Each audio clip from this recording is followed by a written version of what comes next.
नमस्कार दोस्तों, आज आपको बताने वाला हूं कि कैसे आप किसी पर्सन की डेथ हो जाए तो आईटीआर फाइल कर सकते हैं। स्टेप बाय स्टेप प्रोसेस बताऊंगा कि क्या प्रोसेस होता है और कैसे फाइल किया जा सकता है। तो चलिए इसको समझेंगे। उससे पहले बताना चाहूँगा, जो भी भाई बंधु मेरे चैनल पे पहली बार है, इस वीडियो को पहली बार देख रहे, जिन्होंने अभी तक सब्सक्राइब नहीं किया, सब्सक्राइब कर लीजिए। साथ बेल आइकन पे भी क्लिक कर लीजिए ताकि इस तरह का कंटेंट आपको मिलता रहे। तो दोस्तों, अगर किसी पर्सन की डेथ हो जाए तो कैसे डेथ के बाद आईटीआर को फाइल किया जा सकता है और कौन कर सकता है इस पर्सन की आईटीआर को फाइल जिसकी डेथ हो जाए।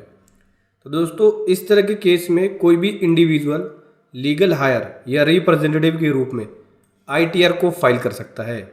जो भी एसएससी ने इनकम अर्न करी, ठीक है, उस ईयर की जिस ईयर में उसकी डेथ हुई है, या उससे पहले ईयर की जिस ईयर की उसने आईटीआर फाइल नहीं करी है, लीगल हायर यहाँ पे आईटीआर को फाइल कर सकता है। लीगल हायर को बस इनकम टैक्स की साइट पे रजिस्टर्ड होने की ज़रूरत पड़ती है। कौन से ईयर की आईटीआर फाइल करनी होगी? देखो, जिस ईयर में उसकी डेथ हुई है, एक तो उस ईयर की आईटीआर फाइल करनी पड़ेगी। उसके बाद उससे प्रीवियस ईयर की अगर आईटीआर फाइल नहीं हुई है डेथ के बाद, तो उस ईयर की भी आईटीआर फाइल करने की रिक्वायरमेंट पड़ेगी। अगर आपकी इनकम बेसिक एग्जम्पशन लिमिट से कम है तो उस केस में ज़रूरत नहीं है आईटीआर फाइल करने की, लेकिन बेसिक एग्जम्पशन लिमिट से ज़्यादा है तो उस केस में आईटीआर फाइल करने की रिक्वायरमेंट आती है। और अगर आपका टीडीएस रिफंड बनता है तो उस केस में भी बिना आईटीआर फाइल किए आप रिफंड नहीं ले सकते। तो उस केस में आपको आईटीआर फाइल करने की रिक्वायरमेंट पड़ती है। यहाँ पे लीगल हायर फाइल कर सकता है।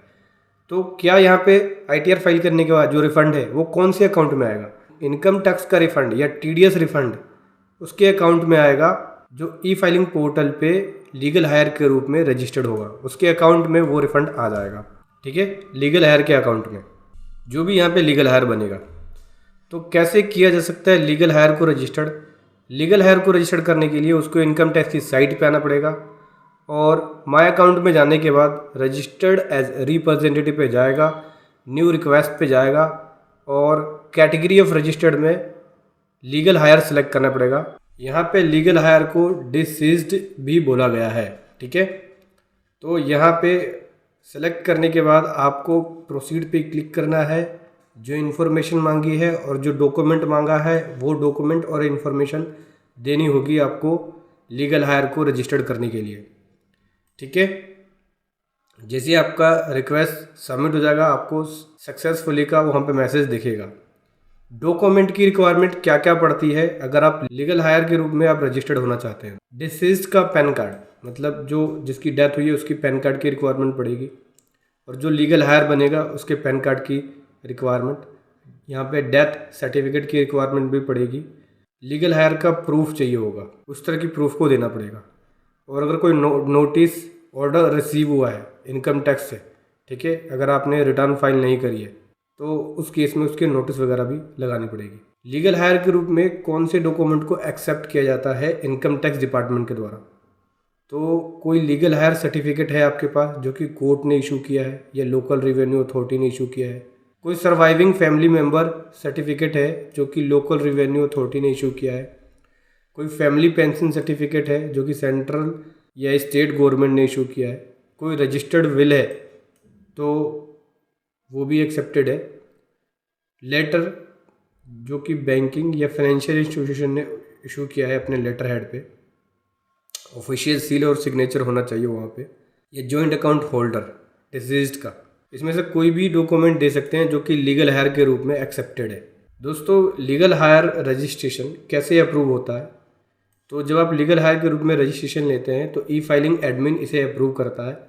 आपका अप्रूव होगा लीगल हायर या रिजेक्ट होगा, इसके लिए आपको ईमेल या एसएमएस भी मिलेगा। टाइम कितना लगता है इसके अंदर?